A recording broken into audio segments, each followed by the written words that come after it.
અમારે તો મને એવું જ કહે છે કે ડોક્ટરને મારે પૂરો જ કરવાનો છે, બીજું કોઈ અમે માંગણી નહીં કરતા. પછી ડોક્ટરો ગભરાઈ ગયા, બેનને દુઃખ ઘણું વધારે ચાલુ થયું, બેનથી ના રહેવાયું, બૂમો બોમ પાડવા મળી સાહેબ, બહુ બૂમો પાડવા મળ્યા, અમારથી જોવાય નહીં એટલા બૂમો પાડવા મળ્યા. પછી અમને બધાને બહાર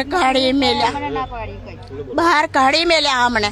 પછી અંદર લઈ ગયા, દરવાજા વાહી દીધા, તો અમે દરવાજા થોડા ખુલ્લા કરીને અમે છોના છૂપે જોઈએ. બાળકનું બેનને બરાબર દરજ આવ્યો એટલે દરજ કર્યું છોકરીએ, તો નીચે થોડું માથું આવ્યું અને બાળક ફસાઈ ગયું. પછી પહેલાં ડૉક્ટરે સીઝર કરી નાખ્યું. સીઝર કર્યું એટલે એમને કોઈ ખબર નહીં કે નીચે બ્લડ નીકળે છે. અહીંયામાં 5-10 મિનિટ મેં છોકરી બેભાન થઈ ગઈ. પછી અમને અંદર ના જવા દીધા.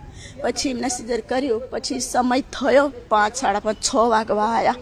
પછી એ લોકોએ ડૉક્ટરોએ અંદર વાત કરી. મેં દરવાજામાં જ હતી, સિસ્ટરો ને બિસ્ટરો, કે આપણે અહીંયા નથી બને, આપણી જોડે સાધન નથી, તો બ્લડ બંધ નથી થતું, મશીનો નથી, તો આપણે મોટા દવાખાનામાં દાખલ કરીએ. એટલે અમને બધાને બોલ્યા, અમને સમજણ પાડી. હવે સાચું કહેતા હોય કે જૂઠું કહેતા હોય ડૉક્ટરો, મેં ડૉક્ટરને મોડે કીધું કે આ કેસ એક નાનો બગડ્યો છે, મોટો કેસ બગડશે તો તને ક્વોરન્ટ કરીશું અમે. મેં એવું કીધું તો ડૉક્ટર કશું મોડે મને જવાબ ના આલ્યો. એક સાઈડ બેસી ગયો ડૉક્ટર.